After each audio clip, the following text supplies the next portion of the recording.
Olá, estamos chegando com o programa que leva até você as iniciativas empreendedoras, os resultados e prospecções das companhias listadas no mercado brasileiro. E no BMC Business de hoje, nós vamos bater um papo com o Daniel Pedreira, que é CFO da Santos Brasil, uma companhia referência na operação de contêineres na América do Sul, que tem contribuído não só para a recuperação econômica do país, como também na digitalização da logística brasileira. A Santos Brasil tem sido reconhecida pelo pioneirismo no desenvolvimento de soluções para atender os clientes e aos órgãos de fiscalização e regulação do setor. A empresa investe constantemente na melhoria contínua dos processos e aprimoramento, equipes, além também do desenvolvimento de novas tecnologias, que nós vamos passar a conhecer melhor a partir de agora.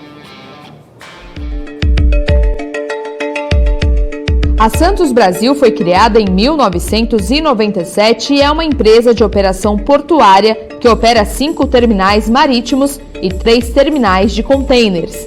Reconhecida como referência na operação portuária, a Santos Brasil é uma empresa de capital aberto na Bolsa desde 2006 e que oferece aos seus clientes soluções logísticas completas. A companhia opera o Tecon Santos, no litoral de São Paulo, o Tecon Vila do Conde, no Pará, e o Tecon Imbituba, em Santa Catarina. Também opera um terminal de carga geral, o TCG Imbituba, em Santa Catarina. E também opera um terminal exclusivo para movimentação de veículos em Santos. A estrutura da companhia inclui 2 centros logísticos industriais aduaneiros, em Santos e no Guarujá. A Santos Brasil também possui um centro de distribuição em São Bernardo do Campo, no ABC Paulista, além de uma frota própria de transporte rodoviário. Tudo para oferecer serviços customizados a importadores e exportadores, atendendo às demandas específicas de clientes de diversos segmentos, como químico, automotivo, farmacêutico, alimentício, autopeças e bens de consumo. Em 2006, a Santos Brasil abriu seu capital na Bolsa por meio de um IPO. Em 2007, adquiriu a Mesquita, atual Santos Brasil Logística. Em 2008, adquiriu os terminais de Imbituba e Vila do Conde. Em 2009, adquiriu por concessão o terminal de veículos de Santos. E em 2015, o Tecon Santos renovou a concessão por mais 25 anos. Em 2016, a Santos Brasil passou a ser listada no segmento Novo Mercado na B3. E em 2017, prorrogou a concessão do Vila do Conde por 15 anos. A estratégia da Santos Brasil é tornar possível uma cadeia logística que aumente a competitividade dos clientes, que garanta a geração de valor aos acionistas e contribua para o desenvolvimento socioeconômico do país por meio de serviços eficazes, ágeis e seguros, respeitando o indivíduo e o meio ambiente.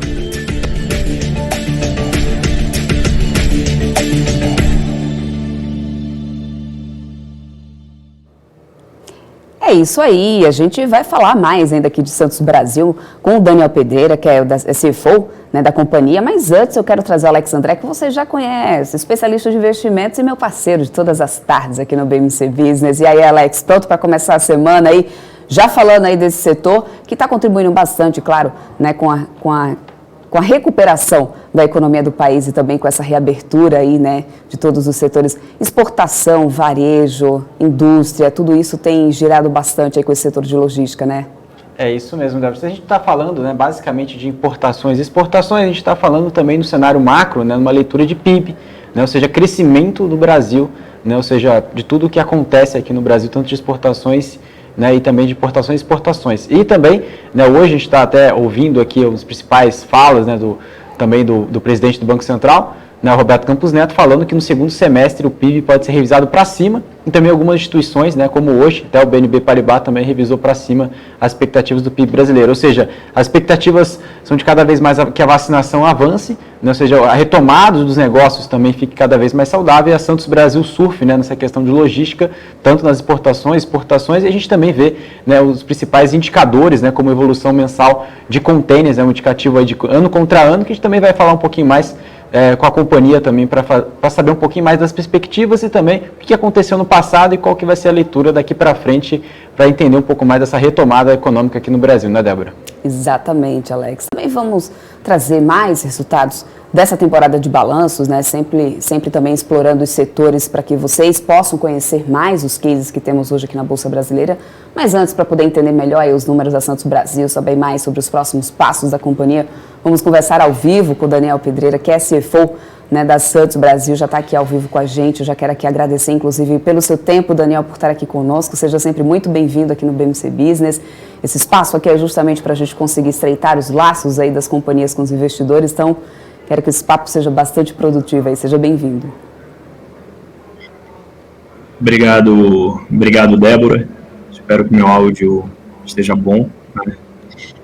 Super obrigado. Tranquilo, a gente está te ouvindo bem. Está ouvindo bem, que ótimo. Então, super obrigado pelo convite.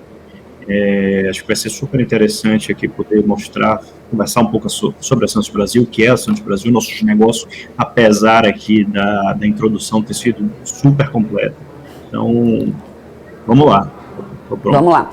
Hoje a operação mais relevante de vocês é a do Porto de Santos, né? Mas vocês atuam em outros portos também, né, do país. Então, só para poder a gente começar esse papo, conta para a gente um pouco mais dessa atuação da empresa em outros terminais portuários. A gente já citou alguns aqui na introdução, mas explica mais um pouco para a gente como que é essa atuação, né, da Santos Brasil aí aqui no país. Como você bem colocou, a nossa operação mais relevante é em Santos, no Porto de Santos. Lá nós operamos não apenas o maior terminal de contêineres da América do Sul, mas também o maior terminal de veículos do Brasil e, associado a isso, ativos de logística. Mas, além do Porto de Santos, a companhia tem presença no Pará, onde opera um terminal de contêineres, né, o terminal de Vila do Conde. Temos atuação no Porto de Imbituba, em Santa Catarina. Lá são 2 terminais, um terminal de contêineres, um terminal de carga geral. Temos também terminais agora recém-arrematados, né, nos leilões da InfraWeek, no Porto de Itaqui, no Maranhão. São mais 3 terminais de veículos. E a gente ainda opera 2 terminais em Santos, mas são transitórios, né, são terminais de carga geral, também no Porto de Santos. Então, são 8 arrendamentos de longo prazo, mais a empresa de logística, a Santos Brasil Logística, mais 2 terminais portuários transitórios, que dá à companhia uma abrangência nacional, uma diversificação geográfica bastante interessante. Uhum. Falando um pouco sobre resultados, né, a Santos Brasil, participações reportou resultados acima das estimativas aí do mercado, superando em mais de 30% as projeções de alguns bancos, né? Acredita que isso pode ajudar na capacitação de negociação de preços, garantindo aí melhores margens? Eu acho que o resultado acaba sendo um reflexo de uma dinâmica muito positiva para a companhia, né? Um ambiente competitivo saudável. E esse equilíbrio, né? E é sobretudo um equilíbrio de oferta versus demanda, né? Principalmente no Porto de Santos, onde é um ambiente onde a concorrência é relativamente elevada. Isso está puxando o resultado da companhia. Então, assim, isso vai ser reflexo de uma dinâmica competitiva saudável, de um equilíbrio entre oferta e demanda, que torna essa trajetória crescente, né, dos resultados da companhia, essa visão. E um Brasil, um Brasil que tende a crescer igualmente, né? Então, você tem uma macroeconomia que ajuda com essas outras variáveis e fatores que eu citei há pouco. Uhum. Mas no relatório de resultados de vocês, o destaque ficou ali que eu percebi para o volume acima do esperado nos terminais portuários, impulsionados aí tanto pela alta de exportações quanto pela reposição dos estoques de indústria, no varejo. Até citei um pouco disso aqui no início do programa, né? Ou seja, considerando a retomada do mercado, vocês já têm aí uma projeção mais ou menos aí para os próximos trimestres? Acho que você tocou no ponto central, né? As 2 grandes variáveis para esse forte resultado: volume, você tem um volume crescente, com um mix de carga muito equilibrado, ou seja, muita exportação, mas muita importação também, né? E até nós divulgamos um guidance para o mercado no início de abril, onde apontávamos ali um crescimento entre 12% a 15%, né, na parte de volume. O EBITDA da companhia deve terminar aí o ano entre 400 e 450 milhões de reais, né, estamos falando aqui mais do dobro, né, mais do dobro do registrado em 2020. Então, sim, acho que as projeções para os próximos trimestres devem continuar seguindo essa toada de volume elevado com um mix de carga muito balanceado. E aí isso deve continuar puxando positivamente, impulsionando positivamente o resultado da companhia. Uhum. Tivemos os impactos, né, da pandemia da Covid, que causou aí o fechamento de portos em todo o mundo, claro. Depois tivemos outro problema que agravou aí a situação dos portos pelo mundo, que foi aí o encalhe de uma embarcação, né, por 6 dias lá no Canal de Suez, no Egito. Ainda a gente teve, claro, tem essa desvalorização recorde do real no mercado internacional. Quais efeitos isso tem causado, assim? Agora existe uma demanda também alta por proteína na China. Isso tem absorvido um número cada vez maior de contêineres, né? Com todo esse desbalanceamento recente. Tem faltado contêineres? Qual que é a realidade de vocês hoje?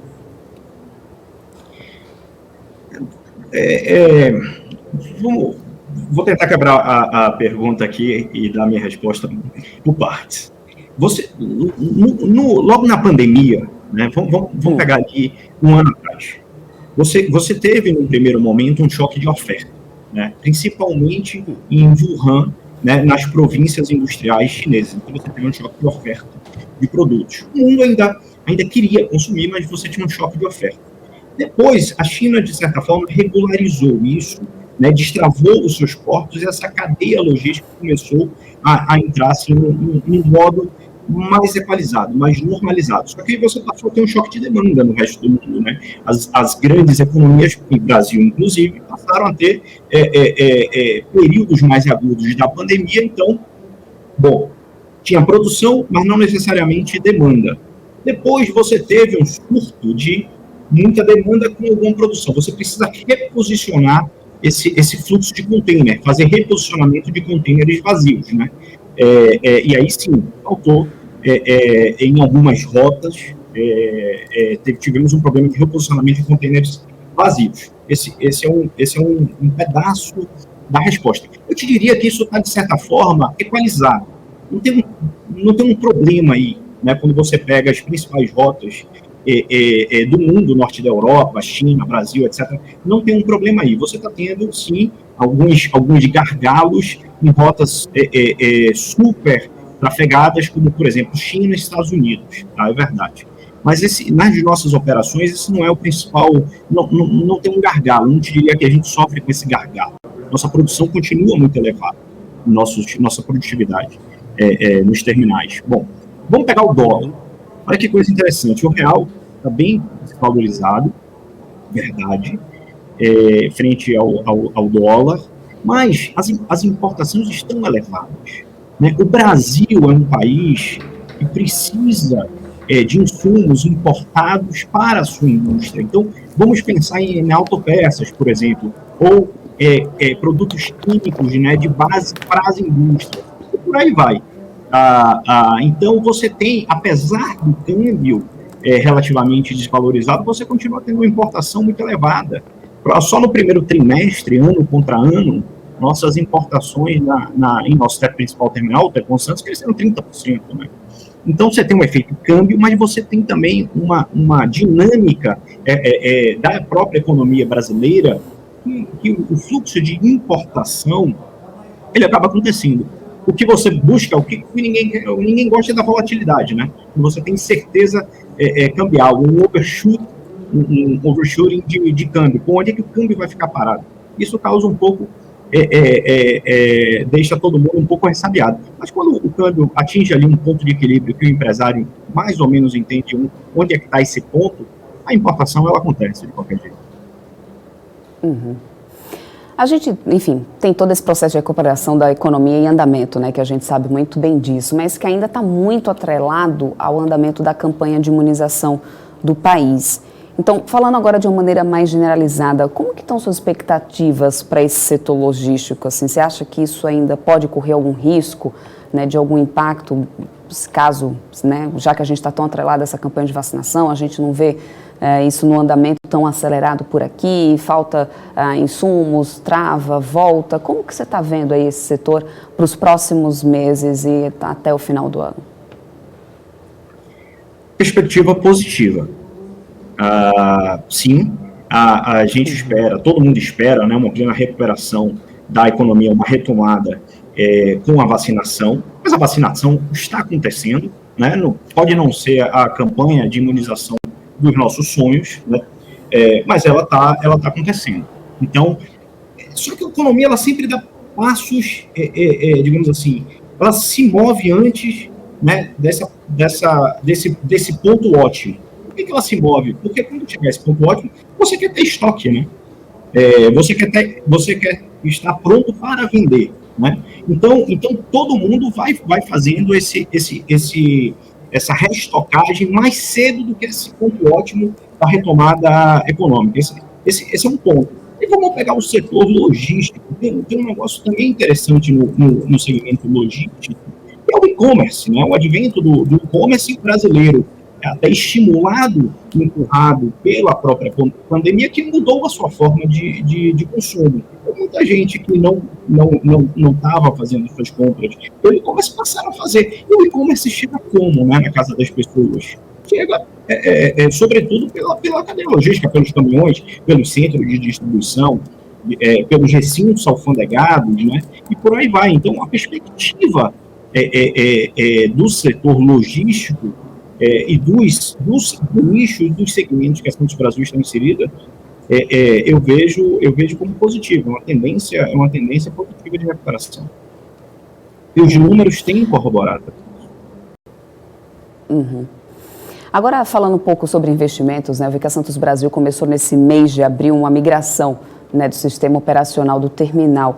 E a implementação desse novo sistema, que é de uma empresa sul-coreana, deve levar cerca de 18 meses. Explica para a gente quais serão as vantagens desse novo sistema, que vocês já estão investindo em cerca de 15 milhões, né? Esses 15 milhões fazem parte de um pacote de 1,5 bilhão que a Santos vai investir só no Tecon Santos ao longo aí de mais uns 10 anos, 8 a 10 anos. Bom, para onde é que vai a operação da Santos Brasil, enquanto um operador de terminal de container, né? Só pensando aqui o nosso business container? Ele vai cada vez mais para um processo de automação da operação. E o que você está buscando no fim do dia? Eficiência e produtividade, né? Você quer ter sempre o menor custo, né, de operação com o máximo de produtividade possível, porque é o seu diferencial competitivo. Então, a Santos Brasil, que sempre teve assim, um pé na inovação, sempre se manteve, em termos de Brasil, sobretudo, na vanguarda operacional, está, a partir de um novo sistema de operação de terminal, dando esse passo além, né? E isso vai lhe colocar, digamos assim, não tem similar no Brasil hoje, tá? Vai lhe colocar assim, em equivalência do ponto de vista de inovação e tecnologia, a alguns terminais europeus, alguns terminais asiáticos, outros terminais norte-americanos. É por onde a gente vai. Esse é um passo de um espectro muito maior, focado em automação, focado em ganho de eficiência e produtividade. São investimentos, assim, para você ter uma ideia, em sistema e tecnologia, eu falei 1,5 bilhão, 750 milhões de reais em TI, no fim do dia. Uhum. Ainda falando de tecnologia, né, vocês também lançaram um aplicativo para poder simplificar o cotidiano dos motoristas de caminhão, né, que passam aí pelos terminais portuários e que não são poucos, né? Como que funciona esse aplicativo, assim? Vocês já estão conseguindo ver o resultado disso na operação de vocês no dia a dia? Você vê, assim, muito rapidamente, vamos quebrar o terminal em três áreas. você tem os portões de acesso, né, entra e sai de caminhão, você tem a área do pátio, onde ficam armazenadas aquelas pilhas de container, você tem a parte do caixa. O que você quer é harmonia nesses 3 pontos do terminal, né? Então, com essa tecnologia que você citou, onde é que você está agora, digamos assim, diminuindo o tráfego e tornando mais eficiente a movimentação dos caminhões? No pátio, né? Então, quando você tem muito volume, como é o caso que a gente está vivendo agora e que a gente deve continuar vivendo nos próximos trimestres, assim eu espero, é o seguinte, vamos reduzir essa movimentação de caminhão, vamos botar mais, isso com maior eficiência. Então, chega lá o motorista no caminhão, ele já sabe exatamente para onde ele tem que se movimentar, recebendo essa informação na palma da mão, né? Então, ele entra, tem que ir lá para a quadra X, pegar um container Y na pilha Z. Isso evita retrabalho, evita tráfego, e, portanto, você ganha muita eficiência e melhora a vida do usuário, né? Melhora a vida, inclusive, desses prestadores de serviço. Acaba dando mais agilidade também, né? Bom, você falou aí que existia, na verdade, existe uma projeção de investimento de 1 bilhão, né? Na verdade, não é só o que foi previsto dos 15 milhões aí que vocês estão vendo nesse novo software, né? Então tem mais alguma coisa que vocês estão planejando? São 10 anos, mais ou menos, que vocês estão, um investimento a longo prazo de 10 anos, esses 1 bilhão. O que você pode adiantar para a gente, então, nesses planos de investimento aí de vocês, principalmente nessa área, né, de logística, nessa parte mais tecnológica mesmo da Santos Brasil? Compramos já equipamentos, né, de última geração, são aqueles grandes guindastes. Quem já olhou assim um terminal de container vê, né, grandes guindastes ali à beira do cais. Nós fizemos a aquisição recente de 2, são terminais são equipamentos assim, containers de última geração, né. Eles inclusive podem ser, a gente já comprou com a tecnologia de você operá-los remotamente, via joystick, no seu centro de controle operacional, tá? Então você, no limite, pode prescindir, né, de um tripulante para fazer essa operação, você pode fazer do seu próprio centro de controle operacional. Nós devemos comprar mais containers já no curto prazo, vamos encomendar mais. Isso se comunica com todo esse sistema, esse novo sistema operacional, né, que eu citei há pouco. Tem a questão hoje de todas as leituras do container. Hoje nossas são feitas de forma eletrônica, câmeras instaladas nesses guindastes. Então, hoje nós não temos, por exemplo, mais os gates de acesso, os portões de acesso não são mais tripulados. Então, assim, tudo é voltado para você ir, você usou um termo bom, ágil. Você quer agilidade, você quer eficiência. Então, tudo vai indo para isso. E vai diminuir também o fluxo de caminhão, porque a gente vai mudar o layout do terminal. Equipamentos que hoje são movidos a combustível fóssil, diesel, passam a ser movidos por eletricidade, então você baixa também esse custo, né, esse custo com combustível, e por aí vai, uma infinidade de projetos. Maravilha. Para poder a gente continuar esse papo aqui, eu quero trazer aqui o Alex André, que também é meu parceiro aqui no BMC Business. Ele também tem dúvidas aqui para você, Daniel. Alex. Daniel, muito obrigado aí por participar do nosso bate-papo. Colocando aqui na relação de segmento logístico aqui da Santos Brasil, a companhia também tem desenvolvimento de soluções customizadas, né? Quais seriam essas soluções e como que a companhia consegue gerar valor para o seu cliente e, consequentemente, também para o seu acionista através desse tipo de serviço? Alex, meu áudio agora deu uma interrompida, me perdoe. Tá. Agora estou. Você conseguiu Tranquilo. Pergunta? Desculpa. Claro. Vamos lá, vamos repetir aqui. A companhia, né, ela tem desenvolvimento de soluções customizadas, né? Eu queria entender quais são esses tipos de soluções customizadas na parte logística e como que vocês, Santos Brasil, conseguem gerar valor para o cliente e, consequentemente, claro, para os seus acionistas, né? Pergunta é boa. O que a gente passou a perceber, né?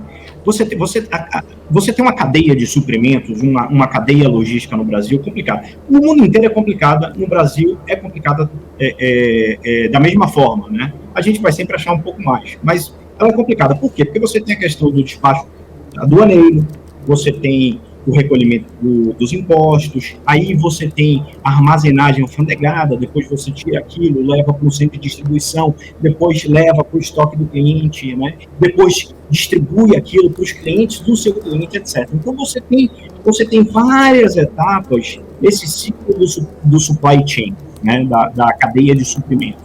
Bom, no nosso entendimento, se eu puder, né, com elevada produtividade, prestar todos esses serviços para o meu cliente, tanto melhor. É como se eu dissesse, olha, eu sou a Santos Brasil, eu tenho expertise nisso, deixa comigo, eu resolvo todas as etapas, todos os elos dessa cadeia para você. Ao invés de você contratar 5 ou 10 prestadores de serviço de forma isolada e independente.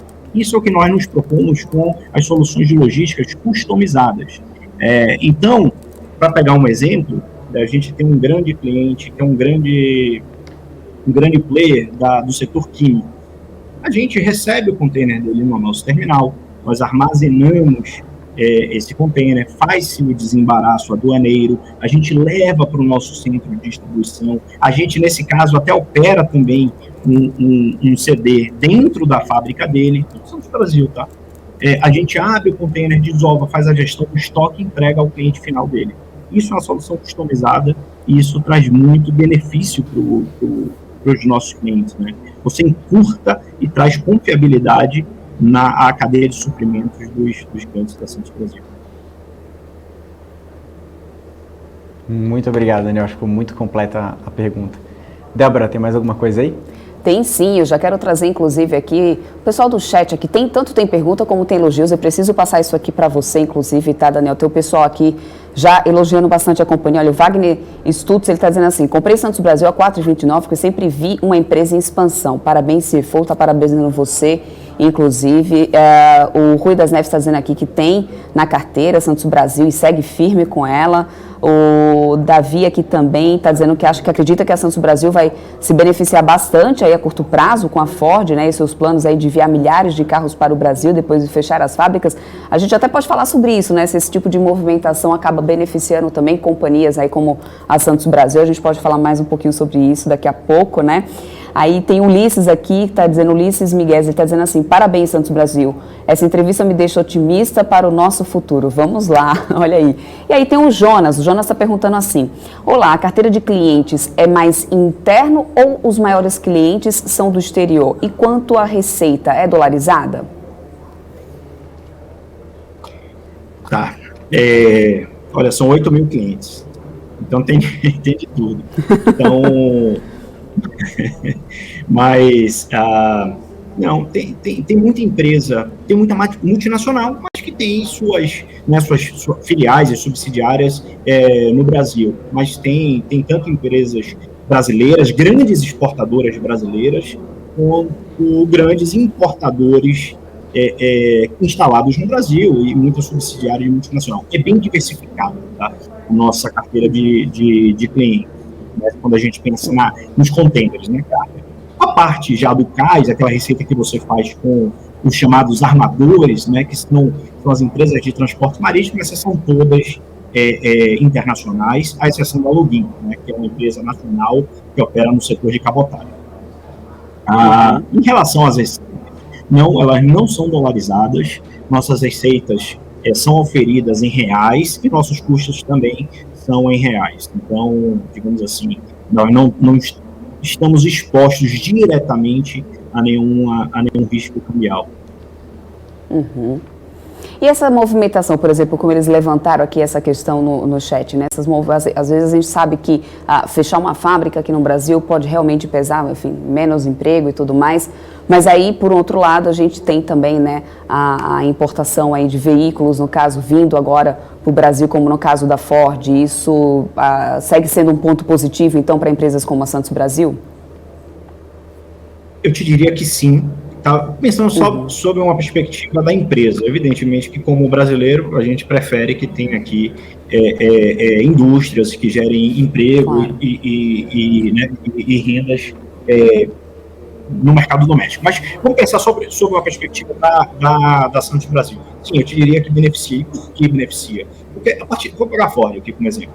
partir do momento em que a Ford passa a importar todos os seus veículos que serão vendidos no Brasil, e se pensarmos que o grande mercado consumidor está no entorno do Porto de Santos, né, seja no estado de São Paulo, seja em outros estados mais ricos da federação, mas que são cobertos por essa zona de influência do Porto de Santos, o local de entrada natural seria o Porto de Santos, né? E aí seria o nosso terminal de veículos, o maior terminal de veículos do Brasil. Então, sim, eu diria que é um movimento que, digamos assim, tende a ter um impacto positivo sobre companhias, né, sobre companhias que estão nessa cadeia.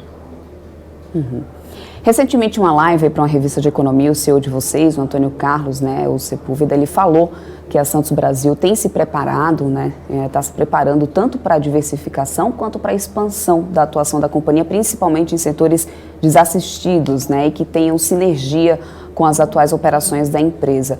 Quais seriam esses setores? Assim, o que vocês podem contar aí para a gente sobre esses planos aí de expansão?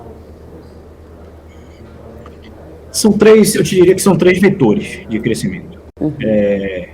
Claro, crescer onde a gente já está, então essa logística que até o Alex André me perguntou, né, essa logística integrada nos interessa, né, essa logística que chama-se 3PL, que é o terceiro prestando esse serviço, né? Então isso nos interessa crescer aí, evidentemente que crescer no mercado de containers, DNA da companhia, a companhia nasceu aí, queremos ter uma participação ainda maior do que aquela que nós temos, mas eu vou pegar aqui os novos mercados, né, para dar mais cor.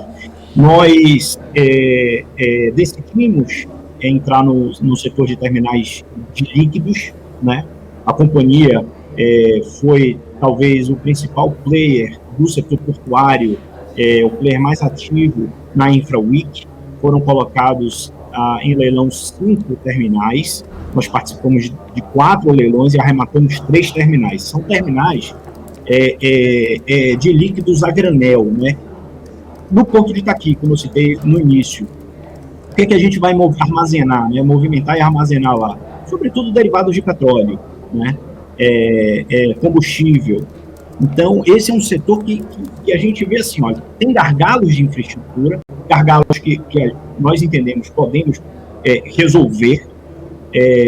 Há uma demanda crescente e parte dessa demanda crescente é puxada pelo setor do agribusiness, que é um setor que o Brasil é líder, né?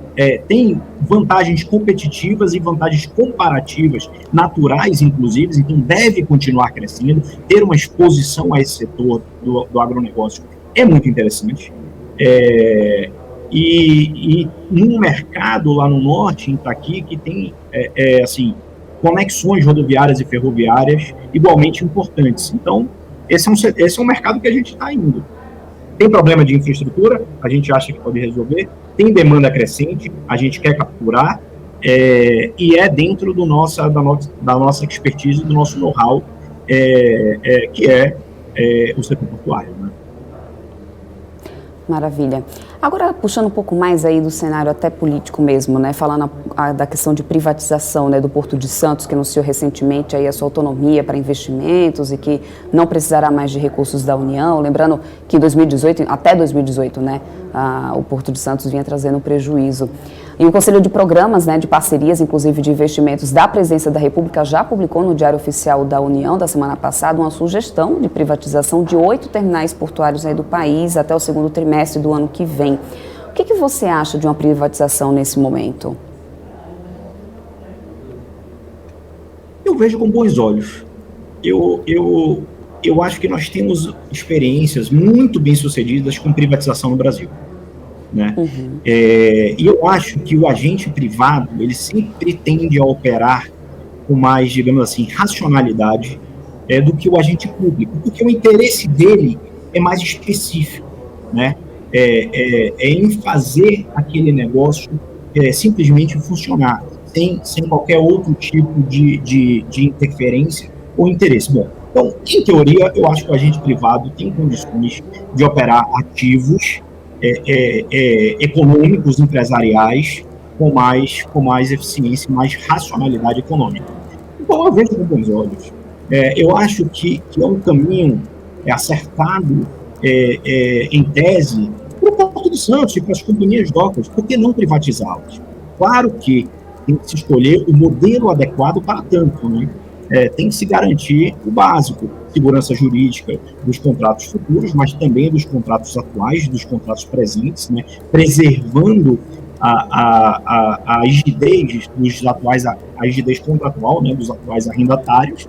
Eu acho que isso é uma notícia positiva, é algo que vai acontecer, deve acontecer. Então, nós estamos observando, né? Analisando e iremos estudar. Que o próprio governo definir qual modelo de privatização ele pretende executar. Uhum. E como que está a tua expectativa para o BR do Mar, né? O que você acha que isso representaria nos próximos 3 anos aí para o setor no Brasil? Porque, só lembrando aí para quem está assistindo a gente, né, a BR do Mar, a APL, né, BR do Mar, busca flexibilizar aí algumas regras de navegação entre portos e também ampliar a frota de embarcação no país, né? Com a ideia, claro, de estimular a concorrência no setor através das mudanças nas regras de aluguel de embarcações estrangeiras. Mas o projeto está travado em Brasília, né? Enfim, porque o governo agora está elegendo, no caso, outras prioridades segundo o próprio governo, né? Mas o que você acha que isso poderia trazer de benefícios nos próximos anos? Qual que é a tua expectativa em relação a essa PL? Eu acho igualmente positivo, é bom para o setor. Eu vou pegar a estimativa do governo. O governo acha que com a BR do Mar, ele poderia transitar aí mais 1,5 milhão a 2 milhões de TEUs. TEUs é uma medida de container, tá? Um container de 20 pés. Então vamos pensar que esse número vamos assumir ele como correto. É um volume adicional importante, muito bom para o setor, né?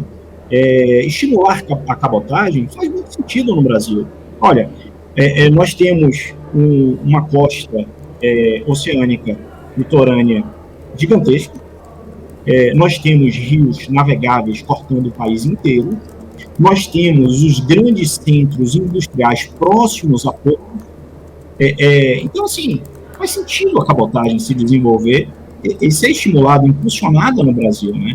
O número hoje, a base é pequena, comparada ao potencial da cabotagem no país. Então, eu acho que acertado um projeto como a BR do Mar. Agora, é um projeto, como todo grande projeto estruturante, mexe com diversos stakeholders e, portanto, com interesses, né, localizados, específicos de cada um desses stakeholders. Então, é natural que haja uma grande discussão, uma discussão ampla, né, uma discussão de muitos partidos, muitos interesses, muitas associações de classe, por aí vai. Então, ele tem um caminho, digamos assim, eu não vou dizer tortuoso, mas ele tem um caminho naturalmente lento, né, para que o projeto final a ser aprovado fique, digamos assim, com todas as arestas aparadas. Mas eu acho que ele vai seguir um caminho de aprovação. Eu acho que tende, porque a gente não sabe, né, qual é o relatório final, qual é o texto final, mas ele tende a ser positivo também. Eu vejo com bons olhos. Esse é um catalisador bom para a companhia, para uma companhia como a Santos Brasil e todos os outros operadores de container, né, no país. Uhum. Eu quero trazer de volta aqui o Alex, ele também tem mais perguntas aqui para você, vamos trazer um pouco dessa pauta ESG também, não tem como a gente deixar de abordar esse tema que está sendo, né, cada vez mais aí, importante aqui no mercado, né, Alex? É isso mesmo. Acho que é o principal ponto, né, que a própria companhia está aí relacionada ao Pacto da ONU, né, e também quais são as outras iniciativas de vocês na relação da ESG e também a relação da diminuição aí de emissões de gases, né, relação que a companhia também busca, mas em todos os principais pontos do ESG também, né? Essa é uma pauta, né, que ela nem é pauta assim, para a gente, né, porque, por exemplo, nosso relatório de sustentabilidade, né, que acompanha as regras do GRI, somos signatários do Pacto, tem um helicóptero aqui, gente, vocês vão me perdoar, mas nós somos signatários do Pacto Global da ONU, né, temos os nossos compromissos. Mas, assim, a gente já está no nosso 13º relatório de sustentabilidade. Quer dizer, muito antes de virar, assim, uma norma, o ISD. Para a gente é coisa séria, para a gente é valor da companhia. Então, assim, vamos pegar só rapidamente a parte de governança. A companhia listada no novo mercado, a companhia é uma ação, um voto, ela não tem acordo com acionistas, ela tem um board em que não tem participante, não tem nenhum membro da diretoria. Então, aqui, o mais alto padrão de governança possível. O G, a gente já cuida há bastante tempo também. O social, trabalho com comunidade, programas como Formar e Aprendiz, onde a gente ensina pessoas mais carentes, faz um trabalho muito estreito, muito próximo, né, das comunidades onde a Santos Brasil está.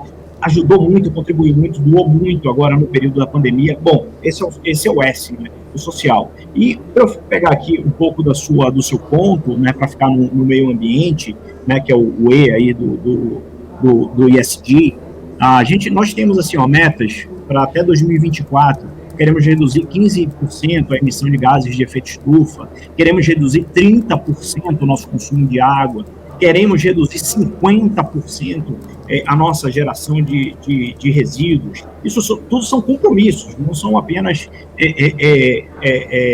pretensões, são compromissos que a Santos Brasil está assumindo, né? Olha, em 2019, nós, por exemplo, reduzimos 2020 contra 2019, 19% a nossa geração de resíduos em todas as nossas unidades, reduzimos 9% o consumo de água. A gente está, assim, nossa água hoje, basicamente, água reutilizada, né? Reduzimos 12% os gases de efeito estufa. Então, assim, parte do nosso dia a dia. Parte das metas dos nossos executivos. Então, assim, é algo que a gente trata com toda a importância que merece ter, mas com a naturalidade de quem já cuida disso, nos valores ali da companhia e nos compromissos assumidos há muitos anos, como algo, assim, tipo, corriqueiro, né? Para a gente não é modismo.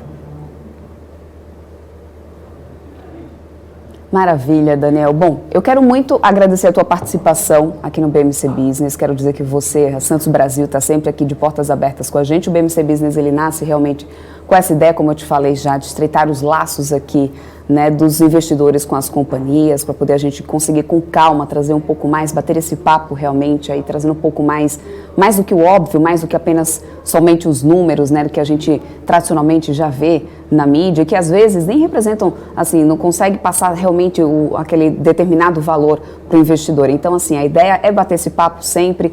Tiver alguma novidade da Santos Brasil, vem aqui falar com a gente. Você falou que tem tanta coisa aí para poder ainda acontecer de investimentos, né, para daqui os próximos 10 anos. Então, se acontecer alguma coisa, é só falar com a gente, que vocês vão ter sempre espaço aqui garantido para poder conversar com os investidores. O BMC Business está aqui para isso. A BMC é uma TV para o mercado financeiro e a gente está de portas abertas aqui para vocês. Do lado da Santos Brasil e pela Santos Brasil, igualmente agradecer a oportunidade dada pela BMC, acho que foi muito bacana, sempre tem muitos mais assuntos, né, outros assuntos para falarmos, então as portas estão sempre abertas. Quem sabe, passada essa pandemia, não irei ao estúdio, sem helicóptero, sem congelar a câmera, sem áudio, cortar, fazer.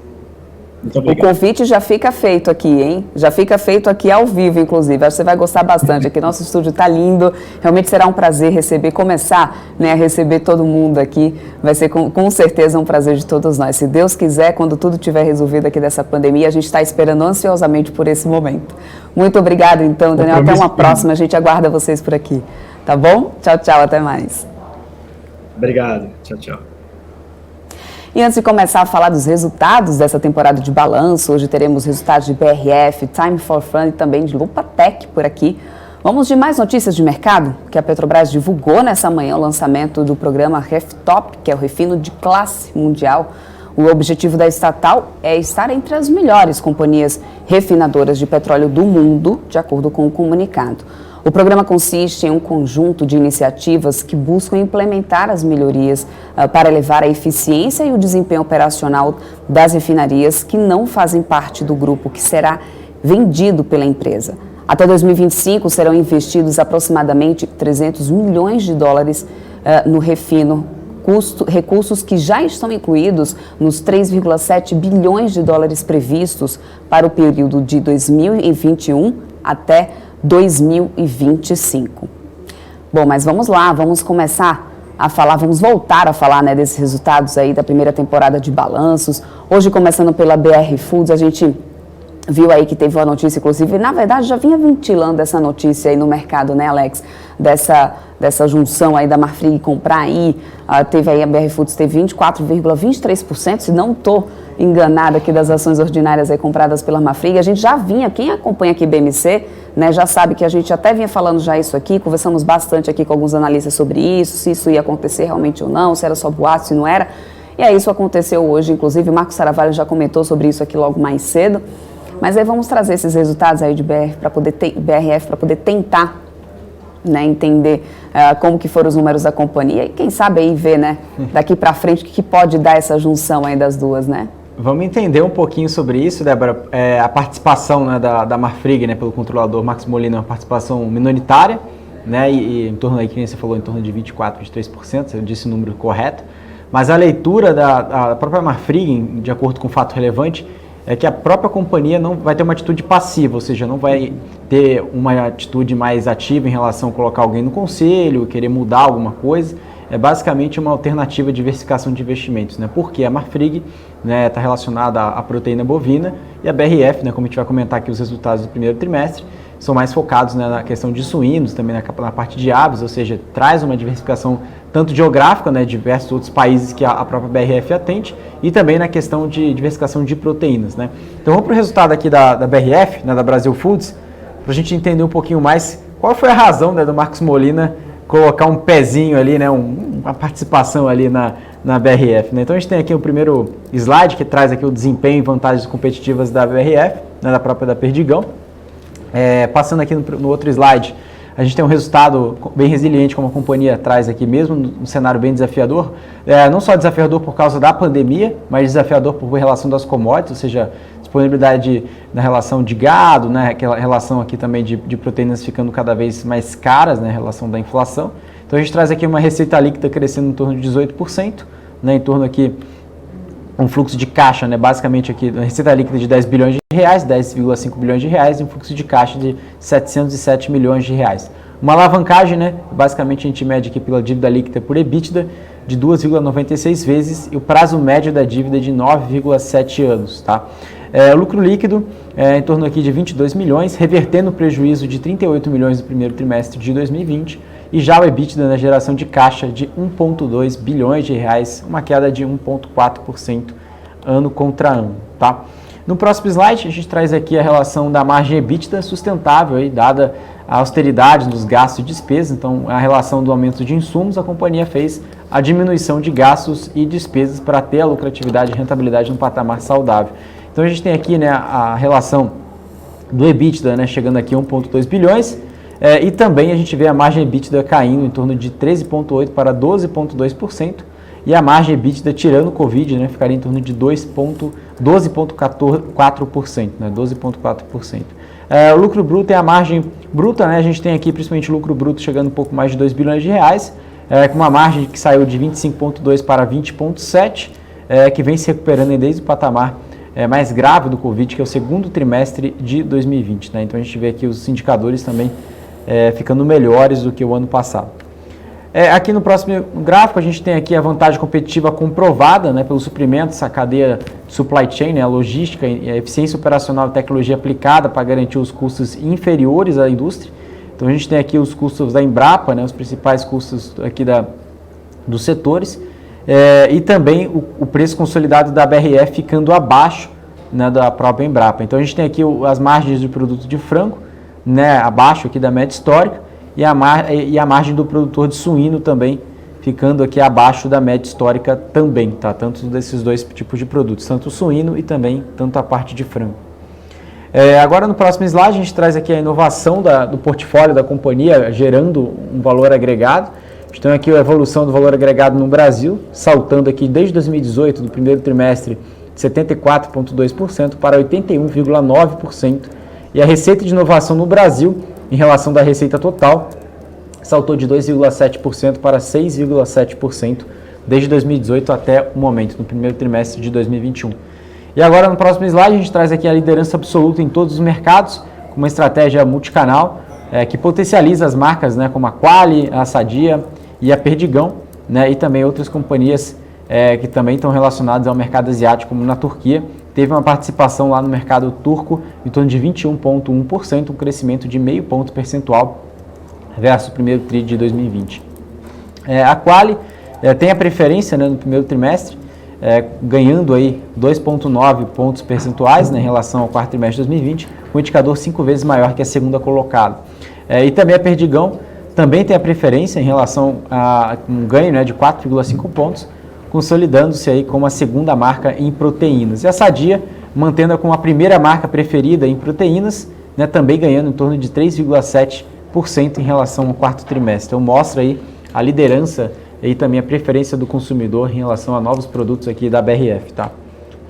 Aqui a gente tem no próximo slide o maior spread histórico versus o dianteiro bovino. Então, um portfólio resiliente em eventual cenário de downtrade. Então, basicamente, a gente vê aqui a diferença entre os preços, né, de 1 kg dianteiro são basicamente R$ 12,56 mais caros do que 1 kg de frango. Então, a gente vê aqui nesse gráfico desde a disparada dos preços do boi e o aumento das exportações de suínos para a China. Então, basicamente, ou seja, a diferença entre os preços de 1 kg dianteiro, né, versus a carcaça suína são em torno de R$ 7,83 mais caros do que 1 kg de suíno. Então, basicamente, a gente vê aqui também os preços, né, disparado aqui da carcaça suína, subindo aqui desde agosto de 2020 e chegando aqui também agora em patamares que começou a se arrefecer desde fevereiro, né, do ano passado e agora, né, chegando aqui num patamar de equalização, né. E no próximo slide a gente traz aqui um gráfico para falar um pouco mais sobre o mercado chinês, que continua com a continuidade, né, do desequilíbrio entre oferta e demanda. A gente vê essa clara discrepância, né, no estoque nacional chinês, tanto os preços de matriz, a produção de suínos e o preço da carcaça suína.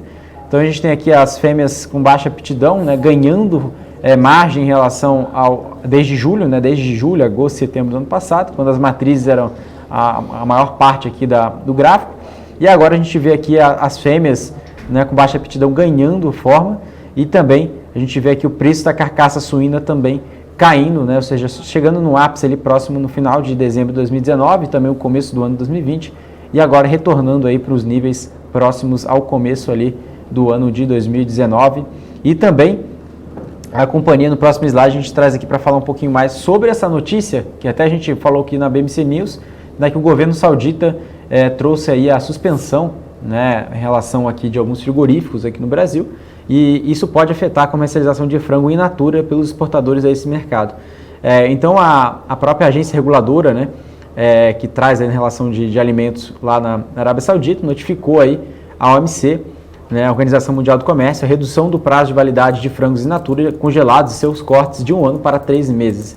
E os comentários poderão ser apresentados em até 60 dias, contados pela data de notificação, até o dia 5 de julho, então pode ter mais novidades em relação a esse tema, e também a companhia avaliará os reflexos em conexão com as autoridades competentes para a adoção de eventuais medidas aplicáveis em consonância com os acordos cobertos pela OMC na aplicação das medidas sanitárias e fitossanitárias e barreiras técnicas ao comércio. Tá? Então essas últimas atualizações aqui. E agora para falar um pouquinho mais sobre os indicadores financeiros, a gente tem aqui o fluxo de caixa, né, da companhia, que teve com o EBITDA reportado, como a gente comentou, de 1,2 bilhões de reais, e um fluxo de caixa livre de 707 milhões de reais, que traz uma forte geração de caixa, uma retomada dos investimentos, e também, a gente vê aqui nessa linha, né, o CAPEX, né, de 737 milhões de reais, investimentos também com M&A, com as principais aqui aquisições, chega em torno de 275 milhões de reais, com as aquisições, inclusive, aqui de uma empresa relacionada lá no Kuwait, né, e também mesmo um ambiente desafiador com disciplina financeira. Também tem aqui a variação cambial do caixa, né, positivamente em torno de 308 milhões de reais, ou seja, isso trouxe também um dado bem positivo. E a gestão de capital da companhia traz uma resiliência também cambial, mesmo nesse cenário adverso, uma sustentação do plano de negócio. Então a gente tem aqui a linha, né, dívida líquida por EBITDA, né, que é a alavancagem financeira, que desde lá de 2019 chegou em 6,14 vezes, agora em 2,96 vezes, ou seja, a companhia conseguiu reduzir pela metade, né, a sua alavancagem financeira. E a gente tem aqui a linha do endividamento, né, tanto a caixa equivalente de caixa, a companhia tem no total mais de 12 bilhões de reais, e a questão do endividamento ao longo do tempo, né, a gente tem aqui uma dívida, né, em torno do ano de 2021 de 680 milhões de reais, e o prazo médio da dívida é de 9,7 anos, então a dívida é muito bem distribuída, e a maior parte da dívida são dívidas estrangeiras. A gente pode ver aqui esse gráfico aqui, nesse gráfico de barras em azul, mais claro, né, dívidas em reais, esse roxo aqui é dívida de moeda estrangeira relacionados ao dólar, né. E no próximo slide a gente traz aqui a relação da sustentabilidade como um dos pilares estratégicos para a companhia gerar valor, tanto para o acionista quanto para o consumidor. Eles têm 22 compromissos públicos, como bem-estar animal, rastreabilidade, recursos naturais, inovação, diversidade, entre outros, e as categorias da commodities. Eles garantem a rastreabilidade de 100% dos grãos adquiridos da Amazônia e do Cerrado em até 2025. Recursos naturais, reduzir em 13% o indicador de consumo de água da BRF até 2025. E o desperdício de alimentos, promover educação para a redução do desperdício de alimentos a 1,5 milhões de pessoas globalmente até 2030 e diversidade, né, atingir até 30% de mulheres na alta liderança em até 2025. Por fim, a gente tem embalagens, né, ter 100% de embalagens recicladas, reutilizáveis ou biodegradáveis em até 2025 também.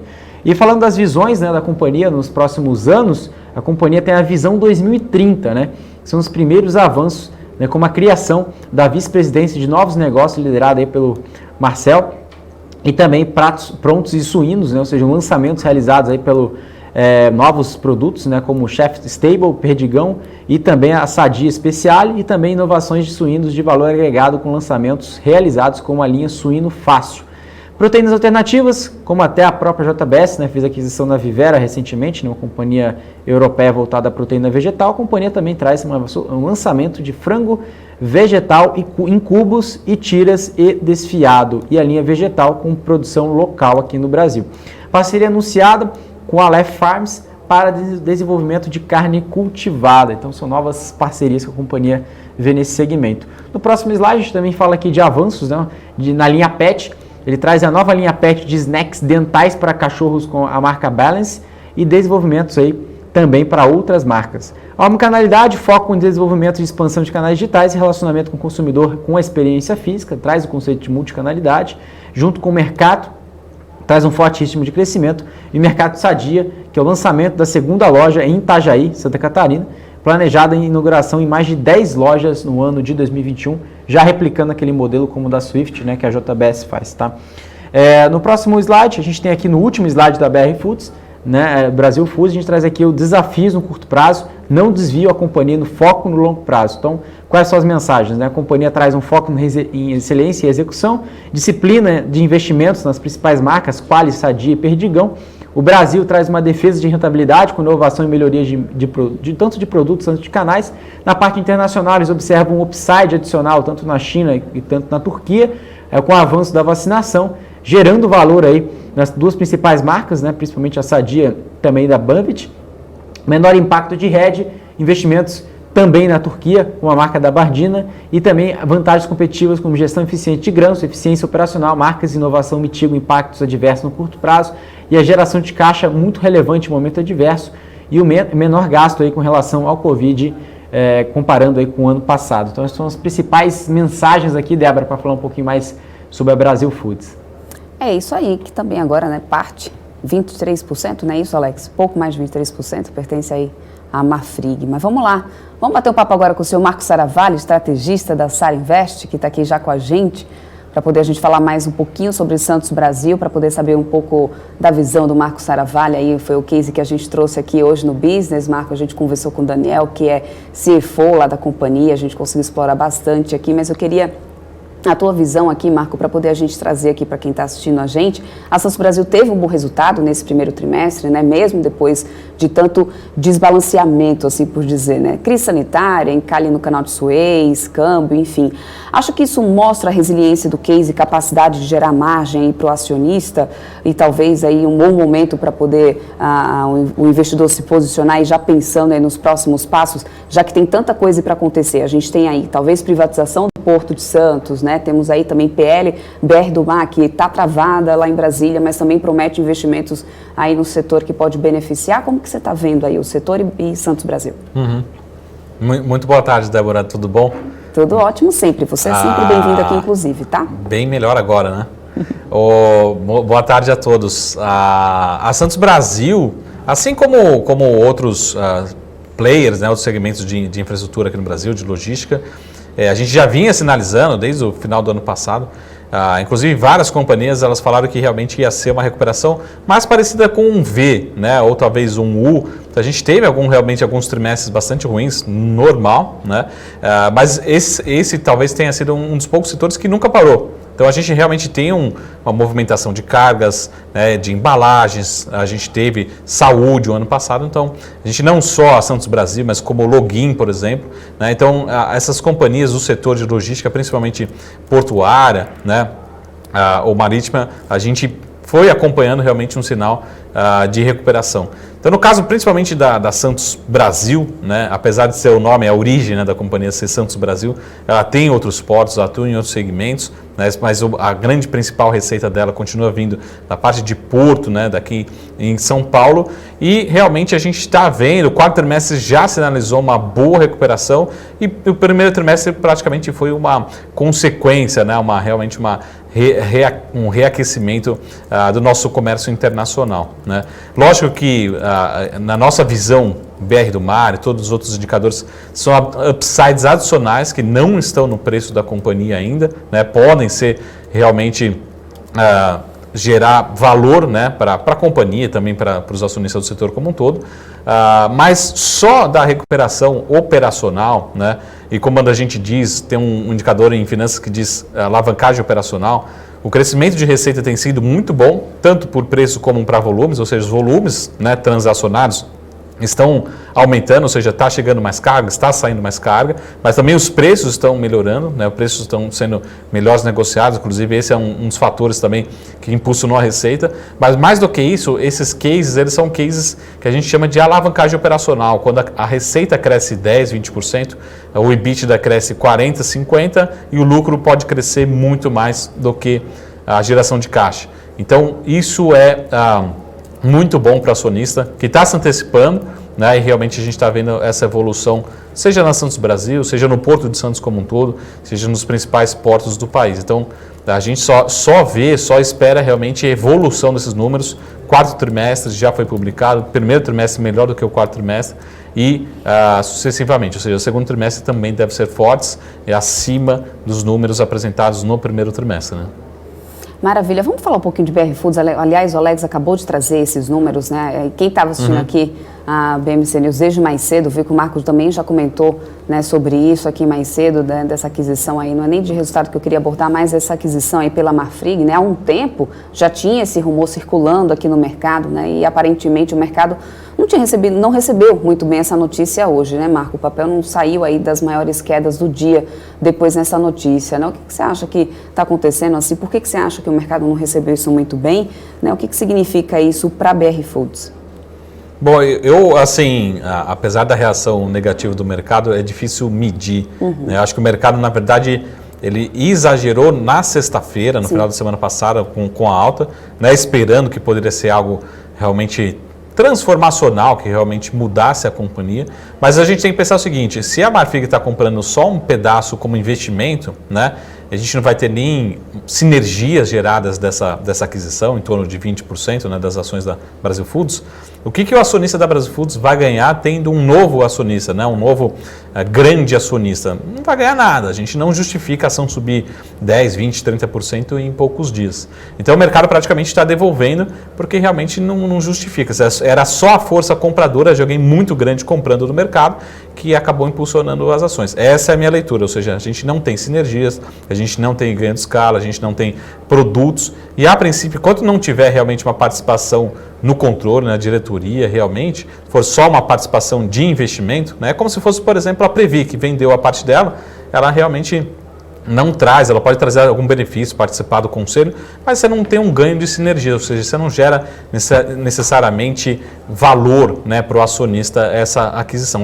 Então essa é a dúvida para o mercado, né? O que a Marfrig quer fazer lá dentro, serão as sinergias, e o mercado ficou com muita dúvida e a minha leitura realmente exagerou na alta, né, na semana passada e agora está devolvendo um pouco do exagero, né? Talvez não justifique também essa queda, mas também não justificou a alta da semana passada. Então, de novo, é difícil acreditar que tenham grandes sinergias com operações que possam ter alguma sobreposição, né? Mas são operações relativamente diferentes, né? Quando a gente fala de mercados de proteína, são bem diferentes, marcas diferentes, mercados diferentes, né? E a princípio o investimento é feito somente para ter uma participação na Brasil Foods, tá? E a gente precisa acompanhar os próximos passos. Não veio ainda a público informações adicionais além da participação, além da compra das ações, né? Pois é, Marfrig agora caindo 1,39%, teve perdas aí um pouco maiores durante a manhã, agora cai isso. Agora, só já que a gente está falando, né, de altas e baixas, só para poder a gente encerrar aqui nosso papo, Marcos Saravalli, não dá para a gente deixar de falar desse assunto aí, acho que do dia, que foi uma grata surpresa, acho que aí para o mercado, né, o BTG inclusive considerou esse acordo entre Stone e o Banco Inter uma surpresa positiva, né, inclusive, né, o Banco Inter que já está falando, inclusive, de abrir a operação lá na Nasdaq, que já está finalizando aí os estudos e tudo mais. Eu estou vendo aqui, o BID está subindo 23,44% aí. Quem tem Banco Inter hoje na carteira está felicíssimo, sorrindo à toa. Eu lembro de manhã você falando dos destaques de alta, né? Falando, pô, os destaques de alta do BID agora. Era, né, 16% pela manhã, estava ali 16, um pouquinho, agora 23,44%. Impressionante. Quando eu olhei agora, assim, vamos falar vamos falar aí de vídeo 11, porque não tem como. Precisamos confirmar esses números, né? Mas é impressionante como tá aparecendo um comprador grande, né, nesse papel, porque já é um papel grande, né, muito negociado. E é impressionante como na primeira hora do pregão, ali às 11 horas, estava subindo 15%, 16%, agora à tarde acelerando essa alta e realmente tem uma chance até para quem é analista gráfico, né, acompanha a análise técnica, assim, imagina um volume muito grande sendo negociado e fechando talvez próximo da máxima do dia. O que sinaliza isso? Que esse comprador que comprou hoje, nesses últimos dias, nessas últimas horas, ele não vai vender amanhã, né, ou nessa semana. Ele está comprando para fazer realmente uma posição, acreditando que o papel pode subir muito mais daqui para frente. Então pode até ser uma boa sinalização. Eu gosto de olhar também gráfico, justamente isso, né? Volume crescendo, volume muito forte, acima da média, e também o gráfico, a ação podendo fechar na máxima do dia, que é o que deve acontecer, né, hoje, vale a pena deixar o Banco Inter no radar. Então, Stone é uma baita sinalização, vai gerar valor para as duas companhias, né? Principalmente é uma boa notícia para os acionistas do Banco Inter, mas principalmente a sinalização de fazer uma possível listagem lá fora mostra que realmente a empresa está com uma outra cabeça, ou seja, ela quer realmente ter novos acionistas globais, né? Posições grandes, ser avaliada como uma empresa muito mais de tecnologia do que de um banco, assim como a gente tem outras empresas. Então é uma soma de fatores. E como a empresa também vem surpreendendo nas últimas semanas, nos últimos meses, o mercado lê também que a companhia não vai parar por aí, né? Vem novas notícias por aí, é difícil saber o que vai acontecer, mas a companhia está muito ativa em lançar novos produtos, ir para outros mercados, isso que o mercado vem comprando. A companhia vai continuar, o banco vai continuar crescendo muito e muito forte, principalmente ao longo dos próximos anos, né? É isso aí, seu Marcos Saravalli. Amanhã a gente se encontra aqui novamente na BMC, 9h45 da manhã. A partir das 9h45 da manhã eu já vou estar aqui. E a partir das 11 horas da manhã, Marcos Saravalli chega aí para poder falar ao vivo sobre o mercado, né, Marco? Combinado. A gente falou de Santos Brasil, só depois amanhã eu trago aqui informações, mas eu lembro que tanto a Santos Brasil como a Login, a gente fala muito de Simpar também, que é de logística, e também a gente fez uma entrevista com um gestor da Tarpon, né, recentemente, lá no BMC Talks, e ele falou de uma companhia que é bem desconhecida do mercado, né, uma small cap, que chama-se Wilson Sons. Né? Então, tudo isso mostra o quê? Porque a economia está se recuperando, principalmente o mercado, né, o comércio, tanto internacional, mas o mercado local também. Então é muito importante acompanhar esse setor. Como você falou, Débora, a gente tem leilões para acontecer, concessões. É muito importante e acho que esse é um dos setores que vão ser muito beneficiados com a recuperação da economia local. Então, não tirem do radar também o setor de logística, que ele é um setor um pouco menos comentado, né, são empresas um pouco menores, mas também que estão se valorizando bem e têm grande potencial. Pois é isso aí, vamos ficar de olho, né? Deixar no radar. Até amanhã então, seu Marcos mais. Seravalli. Tchau. E antes a gente continuar falando aqui, né, dessa temporada de balança, que a gente vai falar agora de Time for Fun, depois temos Lupa Tech por aqui, né? Teremos mais notícias aqui do mercado. Vamos também trazer aqui notícias para vocês, para poder atualizando. Time for Fun agora tem uma companhia, né, Alex, que também teve aí bons resultados, não teve teve prejuízo aí reportado, mas aí pode trazer mais, promete aí mais para frente? Como que está aí o número dessa companhia? Se o Seravalli estivesse aqui, eu já ia chamar ele para conversa, hein? Porque ontem ele comentou um pouquinho sobre a Show 3, né, a Time for Fun, ele é um grande especialista e falou bastante, né, ontem no domingo. Mas a companhia em si tem essa leitura, né, ou seja, retomada, né, de investimentos, ou seja, de shows, né, e eventos ao longo do Brasil e também na Argentina, na América do Sul.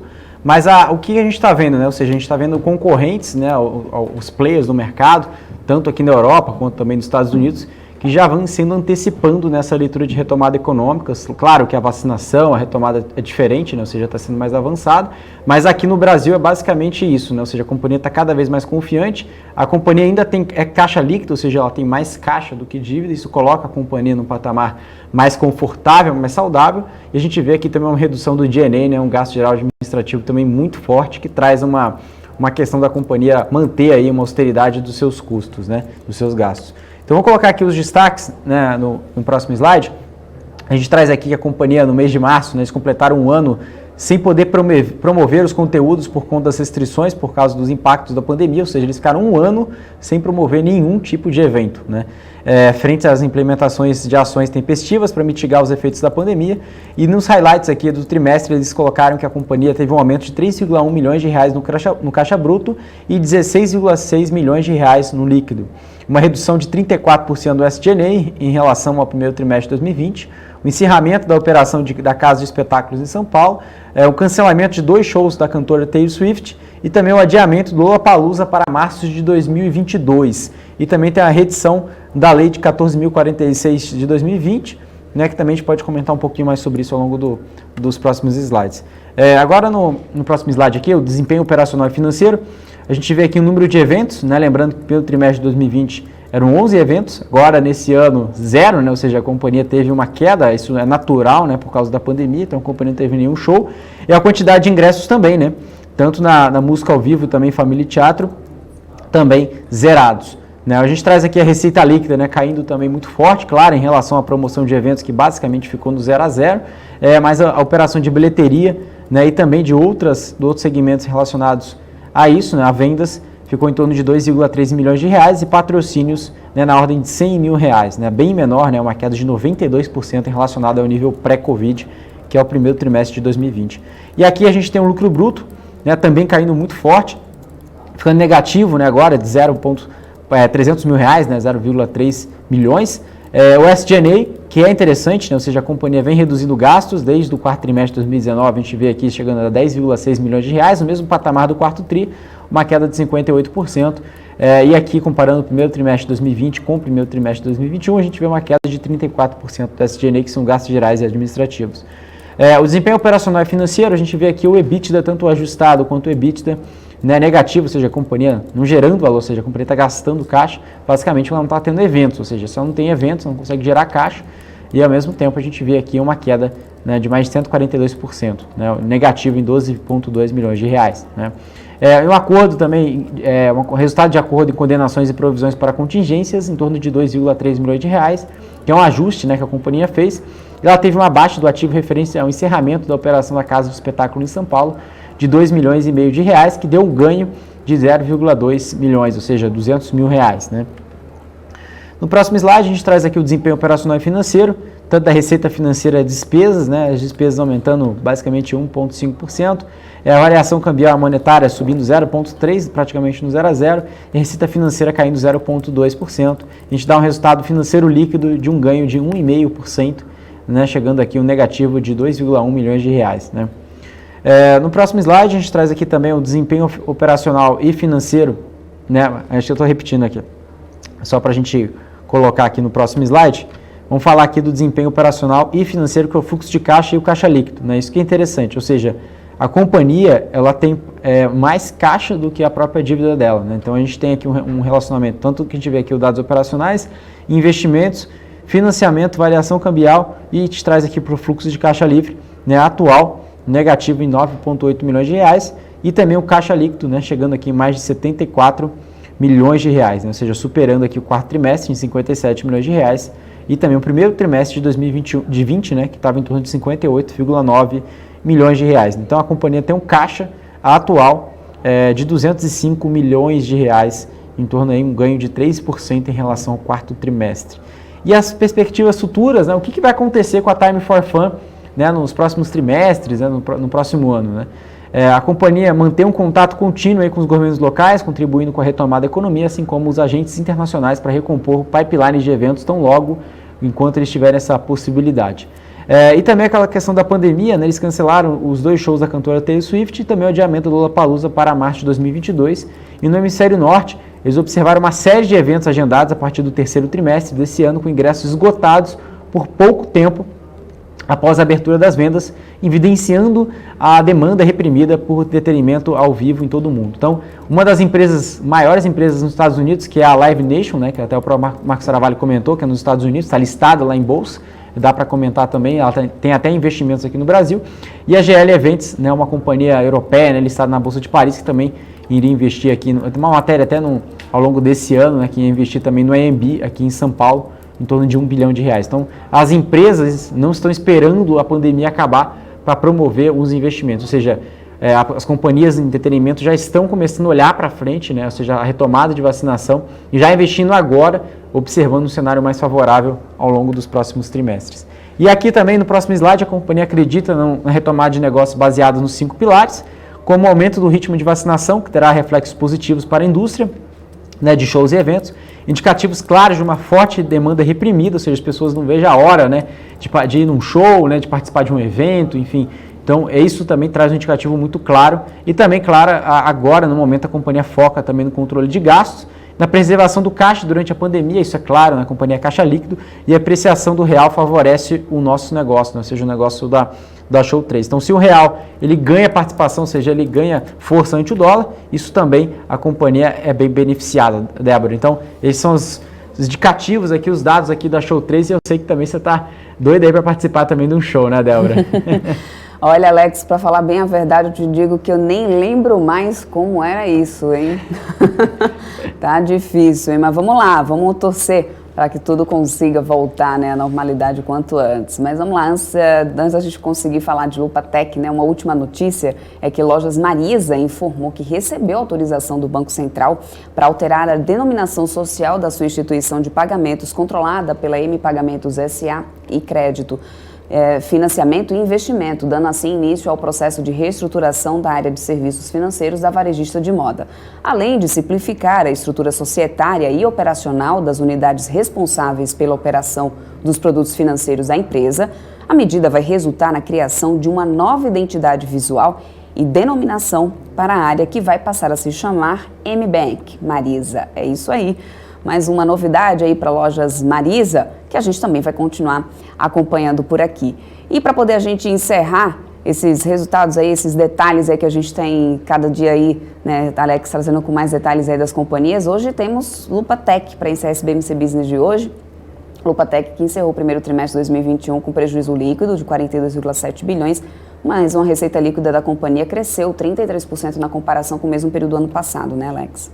Lupatec é uma companhia que pouquíssimas pessoas, acho que não ouviram, né? Uma companhia em RJ, né? Recuperação judicial, e também ela vem aí superando e também sendo beneficiada, Débora, pelo mercado de oil and gas, né? O mercado de petróleo aqui no Brasil, Ela tem diversas unidades no Brasil, a gente vai passar aqui um panorama dos resultados do primeiro trimestre e também mostrar as unidades, mostrar um pouquinho a companhia vem fazendo e também a relação, como que está aí o andamento da recuperação judicial, né? Então no próximo slide a gente tem aqui falando um pouco mais sobre plantas e produtos, né? Quais são os produtos que a companhia opera, né? E quais são as plantas ao longo do Brasil. A gente tem aqui a Lupatec, né, no próximo slide, que ela atua principalmente na fabricação de válvulas e artigos de fibras sintéticas, né, cordas e compósitos.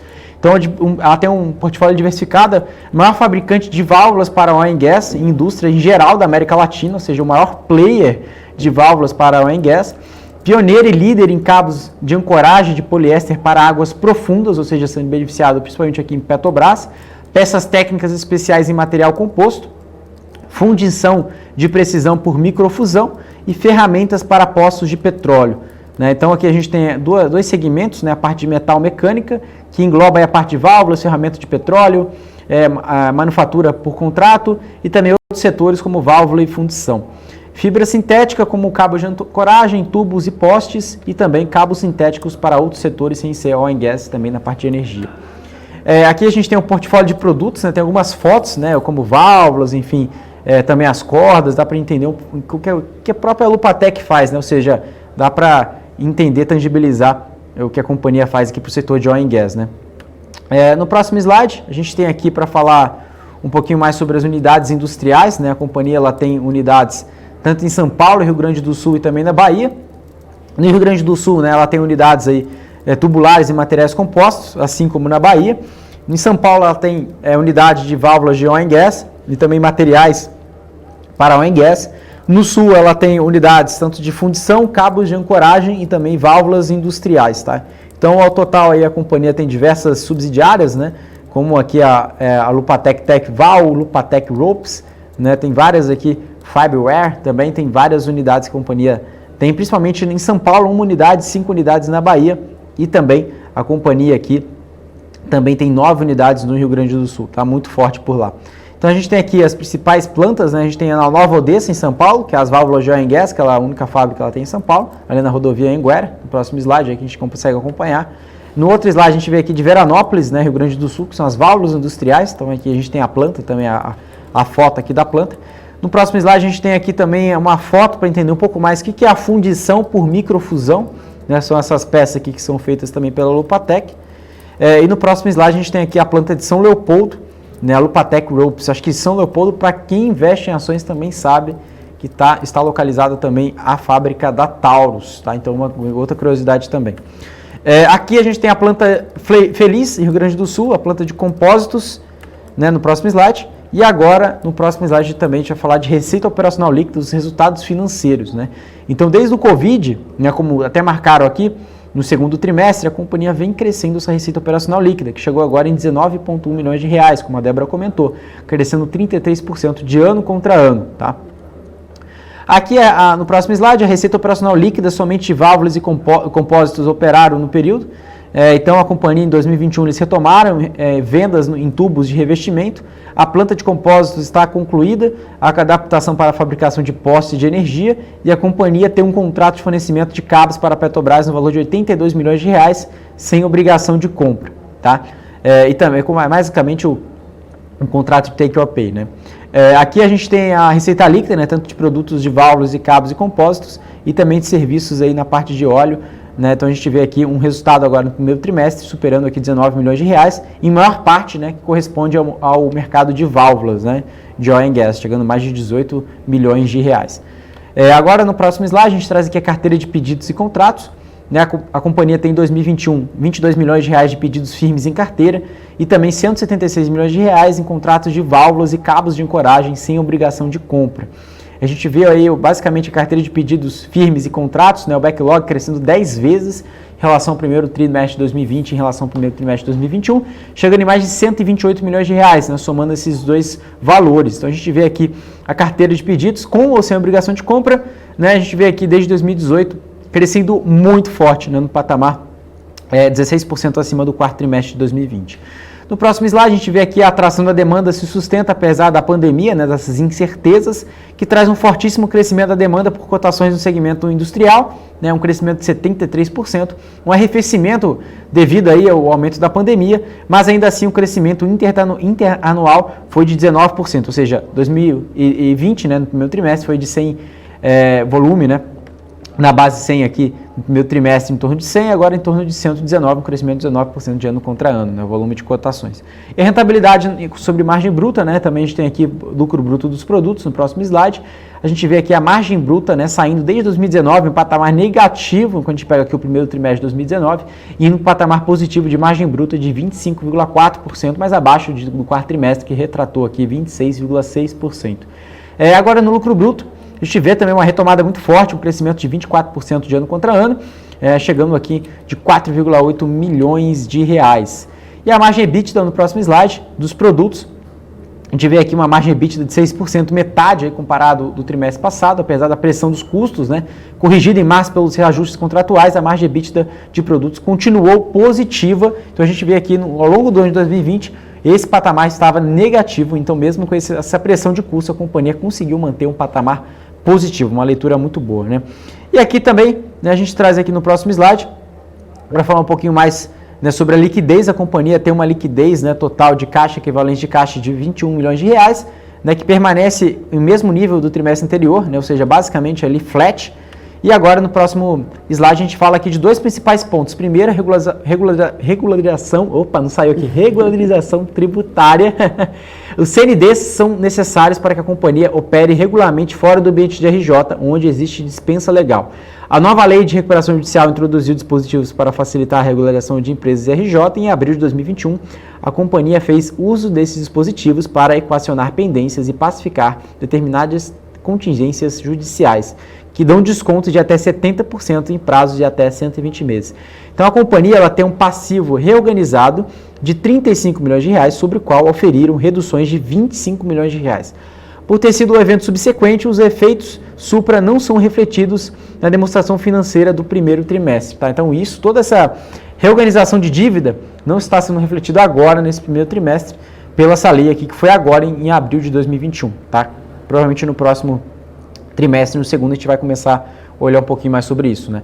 E no próximo slide, a gente vai falar um pouquinho mais, né, no último slide, sobre a recuperação judicial da Lupatec, né? Ou seja, o principal ponto, né, de destravamento de valor da companhia não é só o ambiente de oil and gas que segue crescente, como a gente vê por carteira de pedidos, né? Ou seja, a margem EBITDA também positiva, apesar dos custos, é a recuperação judicial, né? Esse é o principal ponto da companhia. Então, além de aproximar da regularidade fiscal, a condição extremamente importante para o encerramento da RJ, a companhia também iniciou, né, o processo também nos Estados Unidos. Esse processo envolve o reconhecimento do processo de RJ brasileiro nos Estados Unidos, de modo a fazê-lo efetivo face dos credores norte-americanos, sobretudo aos detentores de notes, né? E também as concessões lá nos Estados Unidos, a companhia consegue efetuar a troca das notes emitidas por novas notes e também condições análogas à do plano de RJ, né? É importante que esse processo seja efetuado sob jurisdição do juízo da RJ devido à possível necessidade de medidas de esclarecimentos adicionais decorrentes a eventuais óbices operacionais entre jurisdições brasileira e americana. Tá? Então, qual que é o ponto agora da companhia, né? Ela está fazendo basicamente o início de processo também nos Estados Unidos e agora os principais passos, né, o reconhecimento do processo de RJ que está aqui no Brasil, nos Estados Unidos, para fazer efetivo nos seus credores que eles também têm lá nos Estados Unidos, também são os principais pontos, principalmente, né, os detentores das notes da Lupatec, Débora. Então, esses são os principais pontos aqui, né, ficar atento. Uma ação aqui fora do radar também está acompanhando e trazendo essa temporada de balanço das principais empresas da Bolsa, né, tanto de Ibovespa e também empresas que são pouco comentadas aqui, para você também fazer sua lição de casa, estudar e colocar aqui também na agenda, né, Débora? Exatamente isso. Ficar atento para quando a gente também, né, trouxer essas companhias aqui, ou CFOs, ficar atento para participar aqui das entrevistas também, tirar todas as dúvidas ao vivo aqui com a gente, né, Alex? É isso aí, vamos ficando por aqui. BMC Business está chegando ao final nessa segunda-feira, mas amanhã a gente tem mais por aqui, né? Amanhã a gente vai ter local web aqui ao vivo para todo mundo aqui, tirar todas as dúvidas aqui sobre a companhia, né? Depois a gente tem Cosan, tem muita coisa boa para poder rolar aqui durante a semana inteira. Amanhã, 3 horas da tarde, o BMC Business está de volta, mas amanhã ainda tem BMC News, começando às 9h45 da manhã a programação, então já quero me despedir aí, senhora Alex André. Até amanhã, hein? Até amanhã, Débora. Muito obrigado a todos aqui que estão na BMC News, sempre nos assistindo. No BMC Business, trazendo aí grandes novidades das principais empresas da Bolsa, né? Como você já adiantou, não perca, amanhã vai ser um dia também incrível. E ao longo da semana a gente também reportando, né, resultados das companhias no primeiro trimestre, né, o que já passou, mas também colocando aqui também o que a companhia espera, né, nos próximos trimestres e também nos próximos anos, Débora. Então, muito obrigado a todos que nos acompanham e também a toda a equipe da BMC News. Muito obrigado, Débora. Um abraço. Obrigada, Alex. Até amanhã. Eu também vou ficando por aqui, lembrando que você pode continuar acompanhando as notícias do mercado nas redes sociais da BMC News, que é a sua TV do mercado financeiro. Estamos ao vivo sempre de segunda a sexta-feira pelo nosso canal aqui do YouTube a partir das 9h45 da manhã, com notícias e análises dos melhores especialistas do mercado. Eu sou Débora Oliveira e vejo você aqui amanhã no YouTube da BMC News. Obrigada pela sua audiência. Tchau, tchau.